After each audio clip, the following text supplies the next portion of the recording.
Boa tarde a todos. É um grande prazer estar aqui no Teatro da Trindade a falar sobre a origem da vida no Sistema Solar. E para começar, já aqui foi falado um pouco de Carl Sagan, a razão porque eu sou astrobióloga e trabalho nesta área de procura de vida extraterrestre e tentar perceber também como é que a vida surgiu no nosso planeta. É devido a Carl Sagan, completamente. No liceu, eu tive uma professora de biologia que mostrava as séries de TV do Carl Sagan nas aulas e, portanto, teve uma influência enorme e fica completamente fascinada, porque não só era um grande cientista, como aqui foi dito, o Carl Sagan, mas também era um grande comunicador de ciência. E eu achei fascinante a forma como ele falava um bocadinho de diferentes áreas da ciência, não só de física e de astronomia, de química, de biologia, de geologia, e estamos a falar há décadas atrás, e portanto uma grande inspiração mesmo. Não se cruzou com ele vivo? Não, infelizmente não. Mas, e, portanto, foi uma grande inspiração e decidi seguir esta carreira e tirar um doutoramento em astrobiologia, exatamente. Parabéns, antes de mais. E, portanto, o Carl Sagan tinha um livro e também a série de televisão, o Cosmos, e uma dessas coisas que ele apresentava num dos episódios era este calendário cósmico, o chamado calendário cósmico, em que cada evento do nosso universo, portanto, desde a formação do universo até hoje, ele colocava em 12 meses. E, segundo ele, o nosso universo seria formado em janeiro e fevereiro. Depois o nosso sistema solar seria ali formado em agosto, teríamos as primeiras formas de vida em setembro, as formas de vida iriam evoluir, até chegarmos aos últimos minutos do dia 31 de dezembro, em que nós humanos surgíamos. Portanto, isto também nos dá uma perspectiva a nós, de quando nós humanos surgimos aqui no universo e surgimos mesmo nos últimos minutos de toda a história do nosso universo. Os dinossauros surgiram no dia 29 de dezembro. 29, exatamente. E pronto, isto tudo, obviamente, nós sabemos, lá está, como aqui já foi falado, nós sabemos a idade e quando mais ou menos o nosso universo foi formado e o sistema solar, etc. Sabemos a relação ao nosso universo através de telescópios, como aqui hoje já foi falado. Sabemos a idade do sistema solar através de meteoritos, e irei falar um bocadinho sobre isso mais tarde. Mas a questão fundamental de um astrobiólogo é tentar perceber como é que a vida surgiu na Terra e se a vida surge noutras partes do nosso sistema solar e porque não do universo. E, portanto, aquele ponto ali entre agosto e setembro, ou seja, entre saltarmos da formação do sistema solar para termos a primeira forma de vida, ninguém sabe. O que nós cientistas sabemos, e pensamos que tenha sido assim que tenha surgido a vida, é que temos moléculas orgânicas muito simples durante a origem do nosso sistema solar. Essas moléculas orgânicas vão se tornando cada vez mais e mais complexas, até temos a unidade básica da vida, que é a célula, e depois a célula evolui, como podem ver ali, para organismos multicelulares, até realmente termos os organismos complexos que nós temos hoje. Zita, desculpe. Sim. Tenho 54 anos. No meu tempo de liceu, falava-se do Oparin. Exatamente, o Oparin e o Haldane foram os primeiros que disseram esta teoria. Mas, e tem a ver com isso? Uns gazinhos, Sim, tem a ver, mas essa teoria depois foi testada anos mais tarde por Miller, que foi estudante de doutoramento de Urey, e eles replicaram no laboratório quimicamente, fingiram que tinham ali os oceanos da Terra primitiva, a radiação, e fingiam que era isso, baseado na teoria do Oparin.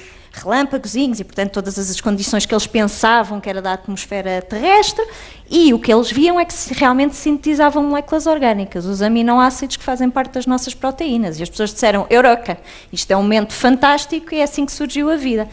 Mas depois os cientistas começaram a estudar e agora nós sabemos que as condições que foram usadas nesse equipamento realmente não são as condições verdadeiras da Terra primitiva. E quando realmente tentamos repetir essa experiência, mas com as condições que nós agora sabemos que foram as condições da Terra primitiva, nós realmente não conseguimos sintetizar muitas moléculas orgânicas ou de forma realmente significativa. Posto e, portanto, temos este cartoon que nos dá agora as alternativas do lado de cá. Aqui nós temos o que é chamado síntese em casa. E o que é que significa a síntese em casa? Significa sintetizarmos as moléculas orgânicas fundamentais para a vida aqui no nosso planeta Terra, por exemplo, no fundo dos oceanos, em fontes hidrotermais. Portanto, é isto, e irei falar disso um bocadinho mais para a frente, quando falarmos, por exemplo, das luas geladas de Júpiter e Saturno. Ou então, as moléculas orgânicas fundamentais para a origem da vida aqui na Terra podem ter sido trazidas fora da Terra. É a chamada entrega exógena. E a minha apresentação vai ser fundamentalmente falar desta parte da entrega. Aquelas moléculas têm nome? São moléculas em geral, Eu mais para a frente irei dizer realmente o que é que nós, enquanto cientistas, andamos à procura, que moléculas é que andamos à procura, mas isso fica um bocadinho daqui para a frente. Porquê é que nós temos tanto interesse nesta entrega exógena?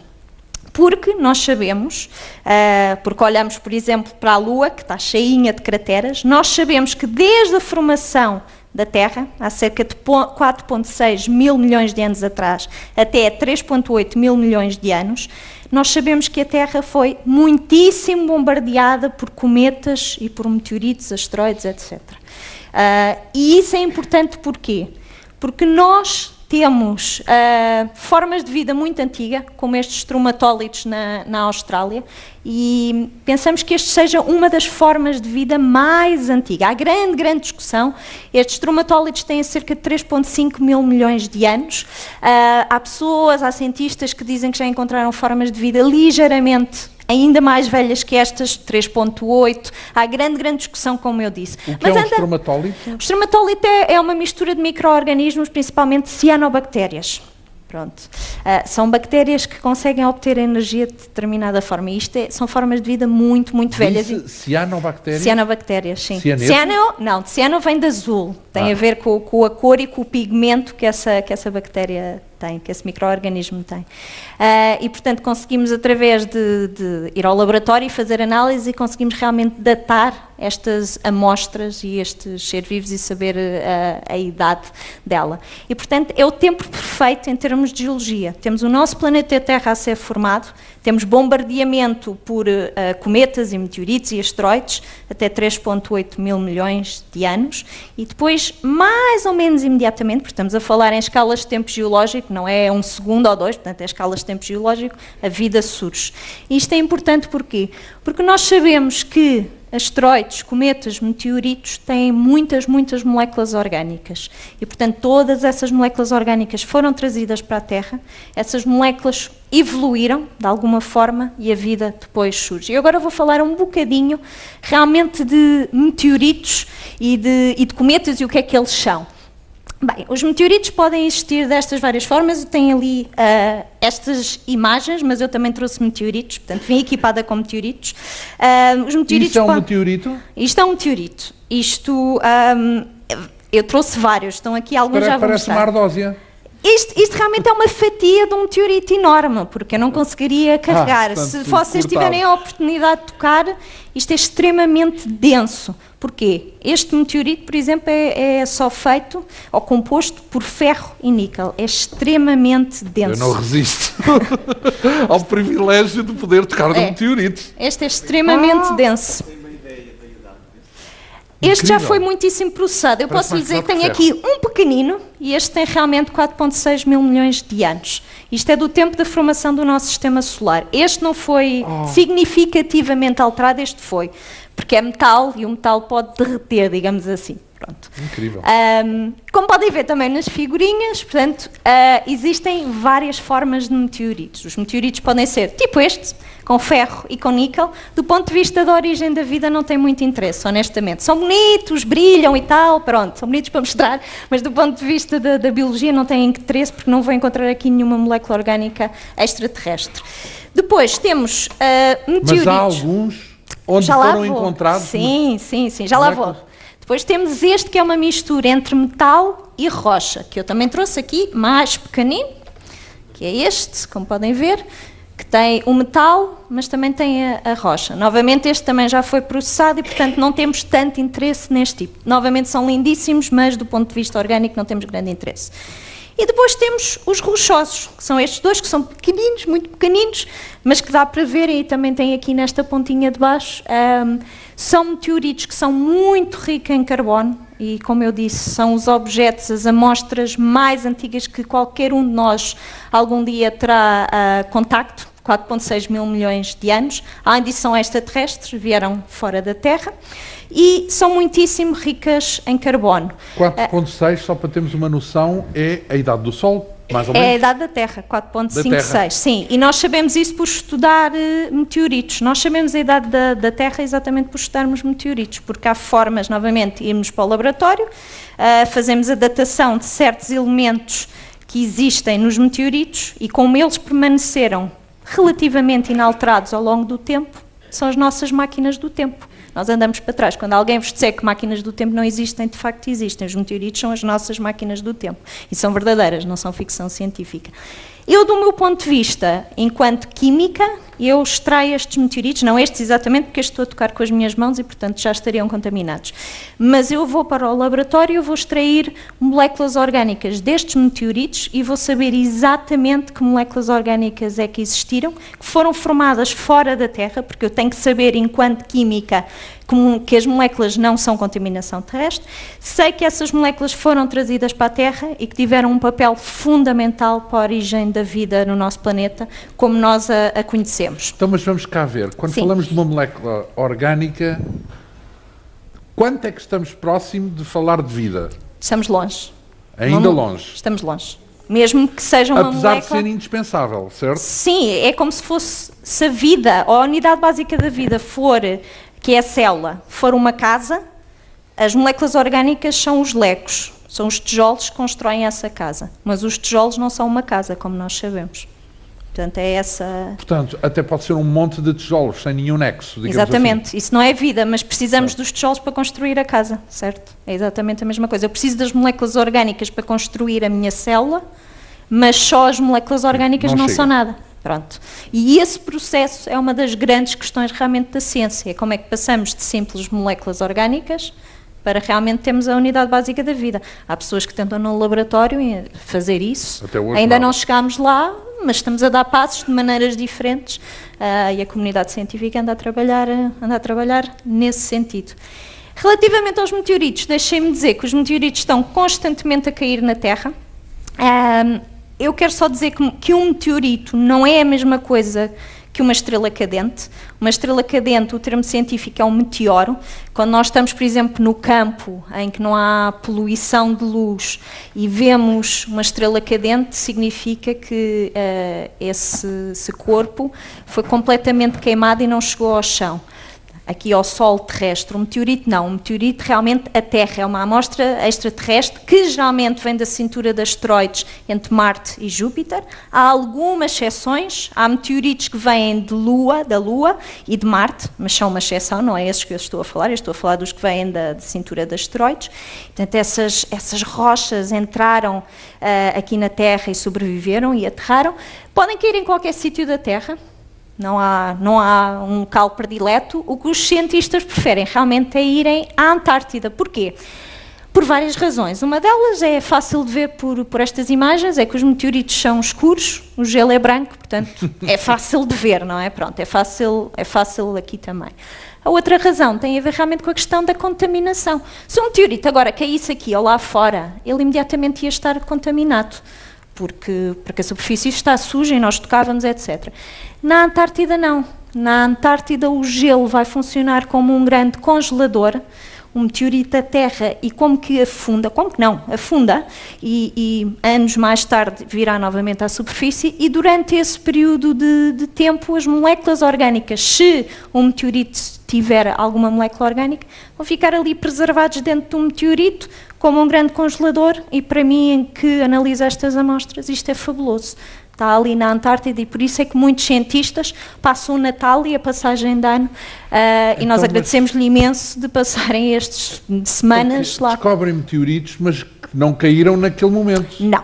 Pode acontecer, muitas vezes ouvimos nas notícias a dizer acabou de cair um meteorito na Rússia ou nos Estados Unidos e os cientistas correram lá e foram e apanharam. Mas aqui não, aqui estão lá há centenas ou milhares de anos e nós podemos fazer análise e saber. Como é que sabemos que não é uma rocha nativa?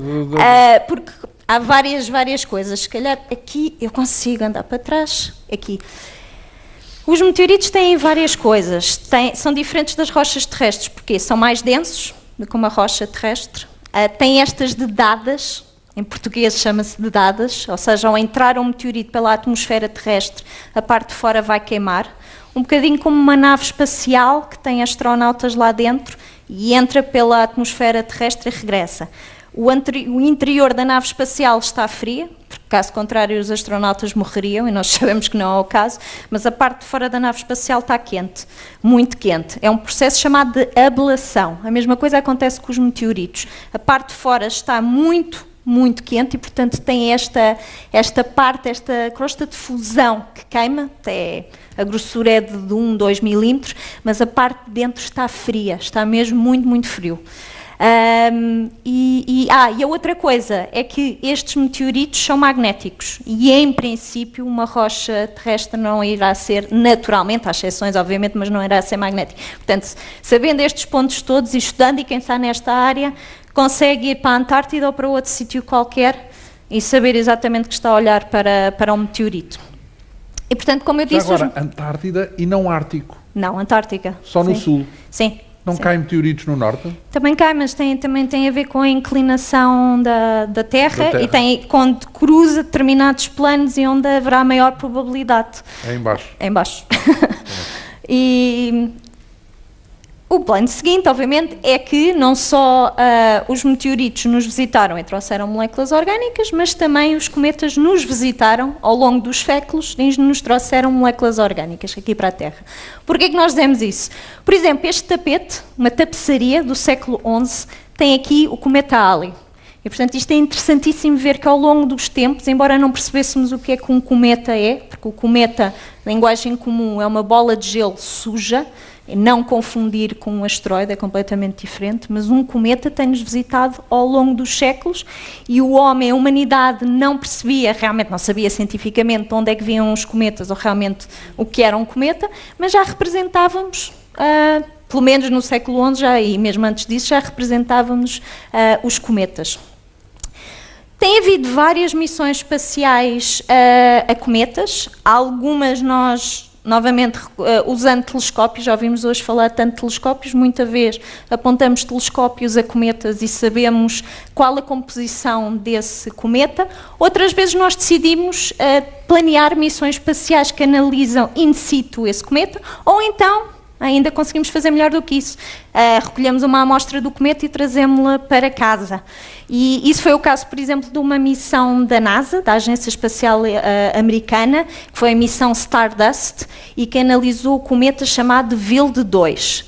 E realmente detectaram uma moléculazinha orgânica pequenina chamada glicina, que é o aminoácido mais pequenino. Portanto, os aminoácidos fazem parte das nossas proteínas, portanto, foi detectada glicina nesse cometa. Aqui, as imagens que eu trouxe hoje foi deste cometa, o 67P, o Churyumov-Gerasimenko, e que foi visitado por uma missão da Agência Espacial Europeia, que foi a missão Rosetta, e para além de tirarmos imagens lindíssimas como estas, realmente nós decidimos, enquanto comunidade científica, analisar a composição química deste cometa e detectámos um certo número, aliás, um número elevadíssimo de moléculas orgânicas.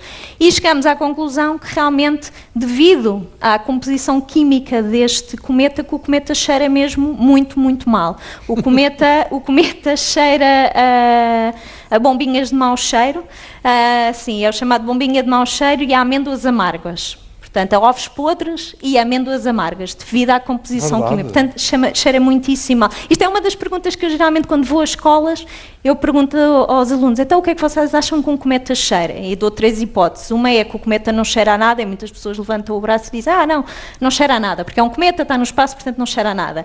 A outra é se cheirava a rosas, e a terceira é que cheirava a ovos podres e amêndoas amargas. E realmente a composição química deste cometa, nós sabemos, e portanto sabemos que cheira isso, cheira pessimamente. Pronto, este cometa cheira pessimamente. E isso quer dizer alguma coisa? Não. Em termos de vida, sim. Em termos de vida quer dizer que novamente detectámos algumas moléculas orgânicas muito simples. Novamente detectámos a glicina, que é um aminoácido muito simples. Detectámos... Então, cheiros é sinónimo de moléculas orgânicas? Sim. Há determinadas moléculas orgânicas. Quando estamos no laboratório sabemos isso, que há determinados compostos químicos que têm o cheiro quando nós dizemos aqui cheira a erva molhada ou cheira a isto, cheira a aquilo, é uma molécula química que dá esse cheiro. E neste caso, as moléculas químicas que fazem parte da composição deste cometa é o equivalente àquele cheiro. Obviamente que nós não fomos lá, enquanto cientistas, cheirar o cometa, mas foi o equivalente.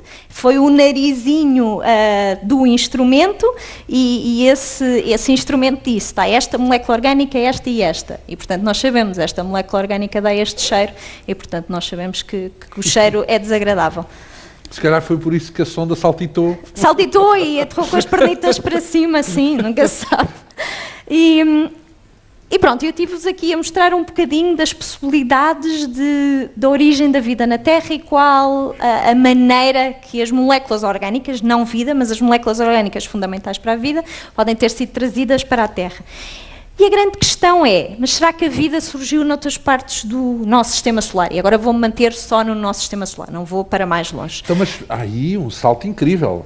Porque se essa hipótese de o que começou com meteoritos, então é seguro que está em todo o universo. Exatamente, sim, porque lá está, não estamos a falar do nosso universo agora, estamos a falar do nosso sistema solar primitivo, em que as coisas eram, digamos assim, mais agitadas do que agora, e nós sabemos que esse bombardeamento elevado não aconteceu só aqui na Terra, aconteceu noutras partes do nosso sistema solar, e isso é uma das questões que nós... E nos outros sistemas solares, não? Eu estou-me a limitar a este, porque isto é o que eu estudo e sei o que é que aqui aconteceu, mas muito possivelmente noutros sistemas solares com outros cometas, e nós... Temos estudos, começa a haver estudos nessa área, que noutros sistemas solares também há cometas, exocometas, etc. Pronto. E, portanto, aqui nós pensamos e sabemos que, não é só pensamos, sabemos que realmente houve essa entrega de moléculas orgânicas por cometas e meteoritos. Se surgiu aqui na Terra, pode muito bem estar espalhada por todo o nosso sistema solar. E, portanto, a grande questão é, vamos à procura de vida extraterrestre. O que é que devemos procurar? E a primeira resposta não é homenzinhos verdes. Nós não andamos à procura de homenzinhos verdes. Lamento, Sérgio, mas não é aquelas figurinhas que nos traz. Enquanto comunidade científica, nós não estamos à espera de encontrar homenzinhos verdes no nosso sistema solar. Realmente o que nós estamos à procura é da unidade básica da vida, que é a célula, como eu já referi aqui. E nós sabemos que a célula é frágil, nós não estamos à espera de encontrar uma célula quando vamos a Marte ou a outra parte. O que nós estamos à espera é dos constituintes, dos componentes desta célula. Portanto, o nosso material genético, que é o que nos dá a cor ao cabelo, aos olhos, à pele, etc. E principalmente dos componentes desse material genético. Também dos componentes das proteínas. Portanto, nós estamos à procura de moléculas orgânicas novamente relativamente simples. Outras das coisas que nós falámos aqui já hoje foi perguntar se haveria micro-organismos... Mas não percebi, os nucleótidos foram encontrados no Não foram encontrados, eu estou só apenas a referir o que é que nós andamos à procura. Sim. Pronto, e nós não estamos, também andamos à procura, temos instrumentos que podem detectar proteínas ou material genético, mas tendo em conta as condições dos planetas do nosso sistema solar, não estamos à espera de encontrar essas proteínas ou material genético. Estamos à espera de encontrar moléculas mais simples. Mas mesmo encontrando essas moléculas simples não quer dizer que haja vida, porque como eu acabei de falar, os cometas, os meteoritos, os asteroides, todos eles têm moléculas orgânicas que não foram formadas por vida. E, portanto, enquanto cientista, isso é o grande desafio, é ir a um planeta ou uma lua do nosso sistema solar, ser capaz de detectar uma molécula orgânica. E depois temos que fazer todos, enquanto equipa, uma pausa e dizer, esta molécula orgânica é sinal de vida ou é apenas formada por cometas ou por asteroides? E isso é que é sempre muito, muito cuidado quando se vai para os meios de comunicação social. E há uma probabilidade do género, só uma e não sei quantas... Não temos probabilidades, temos, e isso eu irei falar quando falar agora sobre o planeta Marte, é tentar explicar o que é que uma detecção de uma molécula que eu irei falar significa, significa vida ou não. Aqui, nós também já falámos, e foi aqui mencionada, se estávamos à espera de encontrar isto em qualquer lado ou não.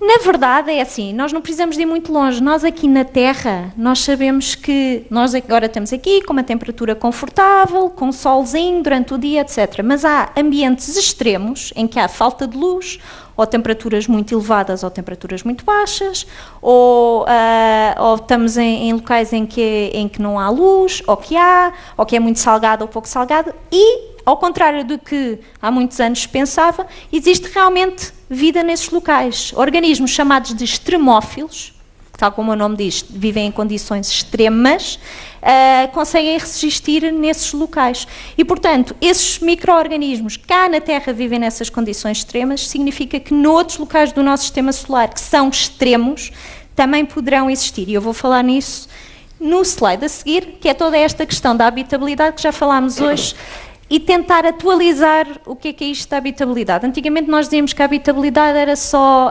uma zona em que era um planeta ou uma lua em que tivesse a distância certa da sua estrela, de forma a ter água líquida. E esta era a noção de habitabilidade. A temperatura, em suma. Era a temperatura e a água ser líquida. Pronto. E, portanto, mas a água ser líquida remete para a temperatura ou não? Sim, certo. Certo, pronto, sim. É a questão, porque se for sim, não só, mas tem a ver... Se for muito quente é vapor, se for muito frio é gelo, não é? Sim, e isto tem a ver com a distância à estrela, e neste caso da Terra, ou melhor, neste caso do nosso sistema solar, nessa zona habitável, apenas caberia à Terra, ali uma pontinha de Marte, mas acabava. Mas esta questão de habitabilidade tem que ser atualizada. Porque, como eu disse, há micro-organismos que vivem em condições extremas aqui na Terra, portanto, noutras zonas do nosso sistema solar, esses micro-organismos também potencialmente poderão existir em zonas muito geladas, e realmente é isso que nós agora pensamos. Realmente a questão da habitabilidade não é só a questão da água líquida, mas nós agora cientistas dizemos que é necessário outros requisitos para a habitabilidade. É necessário nutrientes, ou seja, a comidinha todos os seres vivos precisam para sobreviver. Tais como? Neste caso estamos a falar dos elementos químicos. Precisamos do carbono, do oxigênio, etc. Portanto, todos os elementos químicos e alguns metais de transição nós precisamos para o nosso organismo sobreviver. E depois precisamos de uma fonte de energia. Para quê? Para manter o nosso metabolismo. No nosso caso, nós usamos o Sol, mas nós, por exemplo, sabemos que no fundo dos oceanos existem as chamadas fontes hidrotermais, onde não chega luz nenhuma, radiação nenhuma, e a fonte de energia é das fontes hidrotermais. Portanto, há fontes alternativas de energia, o que interessa é existir essa fonte de energia para manter o metabolismo. E isso significa o quê? Significa que não só a Terra, mas outros locais do nosso sistema solar podem ser habitáveis. Não quer dizer que tenham vida, mas são locais que potencialmente poderão ter vida. E, portanto, onde é que devemos procurar? Esta zona habitável é então expandida. Eu vou falar de alguns locais. O primeiro é Marte. Marte agora, isto é realmente, só para deixar, Marte é realmente, isto é uma imagem real, isto foi visto pela sonda espacial Viking 1. Nos anos 70 tivemos a primeira e única, até hoje, missão espacial de detecção de vida extraterrestre. Essa missão não foi bem sucedida, por várias razões, grandes problemas tecnológicos nos anos 70. Também? Como? Participou nela? Não participei nos anos 70, em 1973 não podia, não andava cá ainda. Não, porque sei que participou em várias missões. Não, essas ainda são futuras, esta ainda não. Mas foi uma missão pioneira, apesar de não ter tido grande sucesso, mas conseguiu tirar grandes imagens e permitiu-nos ver que, apesar de atualmente não existir água em forma líquida em Marte, a partir daí as futuras missões que vieram a seguir desta missão Viking nos anos 70, todas as missões a seguir não foram de detecção de vida extraterrestre, mas foram estudar determinados aspectos do planeta vermelho. incluindo a geologia. E a geologia, estudando os sedimentos e as rochas do planeta Marte, permite ver que no passado Marte teve muita água. Existiram oceanos de água no planeta vermelho. E é isso uma das questões, uma das razões porque nós continuamos a apostar e a ir ao planeta vermelho. Porque existe potencial de no passado ter existido vida em Marte. E porquê é que desapareceu a água? Porque não há atmosfera, ou a atmosfera é muito rarefeita, por exemplo, entre outras razões, mas uma das razões tem a ver com nós não termos, ou Marte, não é nós, Marte não ter uma atmosfera e, portanto... Posso fazer uma pequena, minúscula inserção? Alguma vez descobriu um exoplaneta parecido, tão próximo da Terra como Marte é? Mais parecido do que Marte? Marte não, porque se encontra uma distância mais afastada que a Terra. Como viu naquele gráfico, ali pontinhos à volta da Terra eram muito pouquinhos. Marte encontra-se ainda mais afastado e é menos massivo. Portanto, já houve alguns mais parecidos com a Terra do que Marte, é isso? Mais próximos da Terra do que Marte, basicamente devido à distância. Já existem planetas pequeninos, como Mercúrio, mas são muito próximos da estrela, muito quentes. Mas estamos a caminhar para lá. Não, é porque eu diria que Marte é a nossa melhor hipótese até agora, mesmo considerando os 3.000 planetas, é o que está mais próximo, mas é o... Isso certamente em termos de distância não há dúvidas, não é? Sim. Não, em termos de mais parecido com a Terra. Sim. É o planeta mais parecido com a Terra que conhecemos até agora, mesmo sendo um horror de condições, não é verdade? Não tendo atmosfera e não sei o quê, mas pronto, vá, peço desculpa. Portanto, como eu disse, foi uma das razões, o potencial de ter existido água no seu passado, mas não só. Telescópios, novamente, recorremos muitíssimo aos telescópios. Vimos que em Marte existia constantemente metano em certas zonas de Marte. Porquê é que isto é interessante? O metano pode surgir por várias maneiras. Uma das maneiras é uma reação química entre rochas e água que liberta metano. Portanto, isso é uma reação que é geológica e não tem grande interesse do ponto de vista de detecção de vida. Mas nós aqui na Terra sabemos que há micro-organismos chamados de metanogénicos que libertam metano. E, portanto, ao vermos metano constantemente na atmosfera de Marte, nós pensamos, ok, o metano vai desaparecer, porque a radiação que existe e que chega à atmosfera de Marte rapidamente destruiria o metano. Portanto, se nós, ao longo de várias estações e ao longo de vários anos, estamos a ver constantemente metano na atmosfera de Marte, significa que o metano está ali a ser posto por alguma fonte. Qual é essa fonte?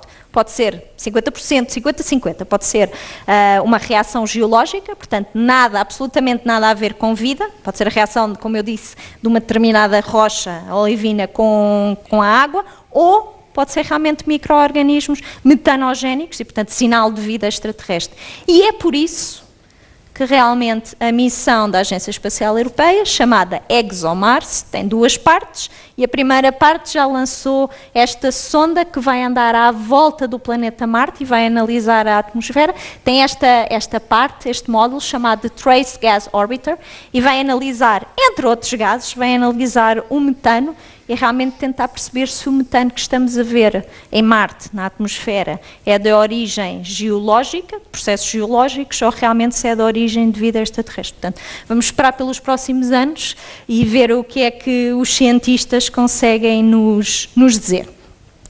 Indo para além de Marte, há outros locais no nosso sistema solar que potencialmente podem ter vida, pelo menos têm as condições de habitabilidade. Um deles é esta lua, chamada de Europa, que isto é novamente uma imagem real, esta imagem foi tirada pela sonda espacial Galileu. Esta é uma lua gelada de Júpiter, é uma lua que à superfície, como eu disse, tem gelo, mas de forma indireta nós sabemos que há um oceano líquido por baixo dessa camada de gelo, e nós sabemos, entre outros métodos, sabemos porque olhamos e vemos que a superfície desta Lua, se fosse completamente gelada de cima a baixo, deveria ser a superfície completamente lisinha, mas não é. Tem estes risquinhos, estas quebras no gelo, e portanto significa que há ali uma fricção entre o líquido e o gelo da superfície, significa que por vezes o gelo quebra, sobe, parte e volta novamente, e portanto é estas estruturas. Muito semelhante a isto é outra Lua, é uma Lua novamente gelada, é a Lua Encélado, que foi vista aqui pela sonda espacial Cassini-Huygens. É uma Lua de Saturno. Novamente, é uma Lua com a superfície gelada, mas que nós sabemos que existe um oceano de água líquida por baixo desta camada de gelo. Porquê? Porque há geysers a saírem. É muito visível por esta imagem. Não pode ser outro material sem ser água? Poderia, em teoria, mas neste caso a missão Cassini-Huygens conseguiu analisar a composição gasosa e do gelo. Portanto, existe água sob a forma gelada e mesmo na forma gasosa é água. Pronto, portanto sabemos exatamente a composição química.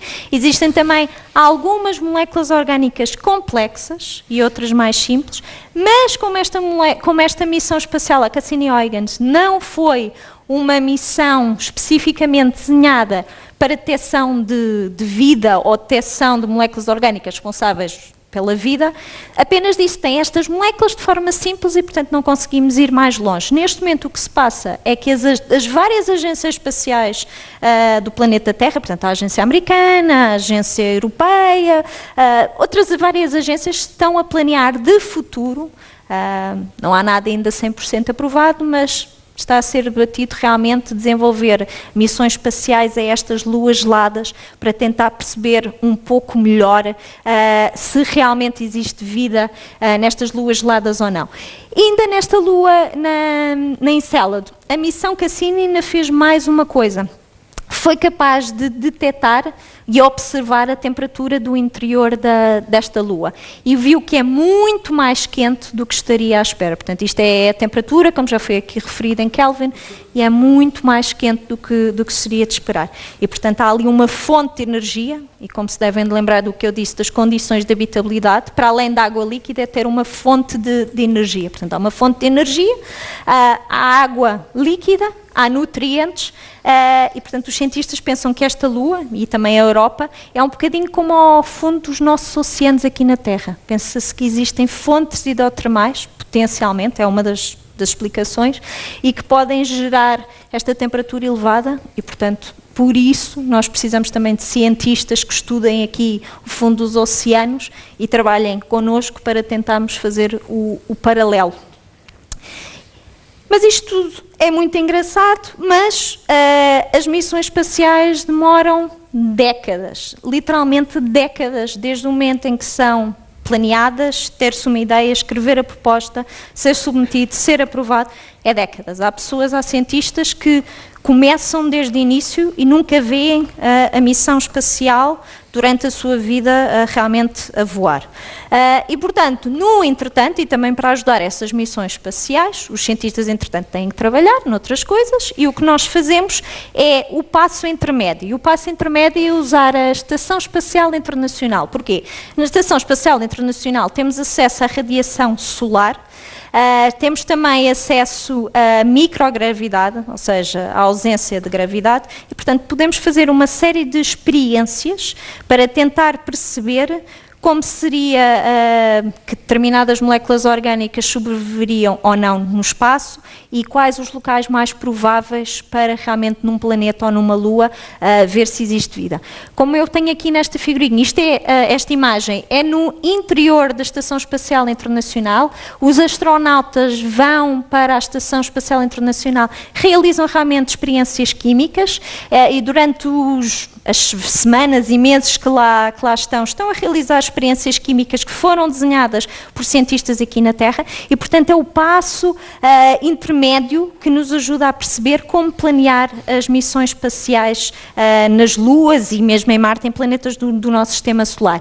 Um dos grandes problemas tem a ver, e isso também é uma grande oportunidade para tentar perceber quando temos uma missão espacial, se devemos levar apenas robôs ou se realmente podemos levar humanos. Seria fantástico levarmos um humano a Marte para recolher rochas, porque é muito mais rápido. Se pensarmos nisso, nós quando temos um robôzinho em Marte, o robô está lá, tem o atraso na ligação e manda os sinais e, portanto, vemos primeiro as imagens e dizemos agora vai para a esquerda ou vai para a direita. E, portanto, toda a equipa tem que decidir. Se tivéssemos um humano em Marte, o humano ou os humanos seriam capazes naquele local de decidir, podemos ir para a esquerda ou para a direita, é melhor para fazer isto ou aquilo.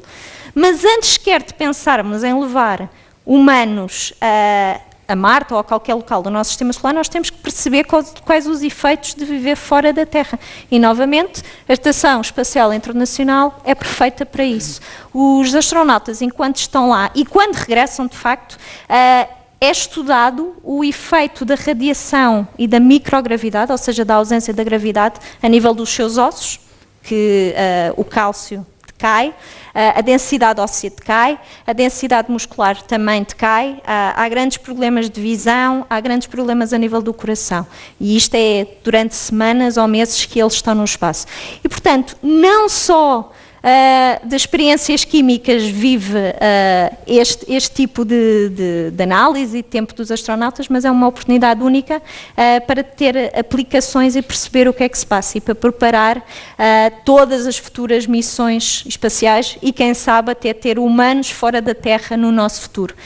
Independente de uma coisa ou de outra, se vai acontecer mais rápido ou não, há todo um mundo, existem vários mundos à nossa espera para serem descobertos. Obrigada.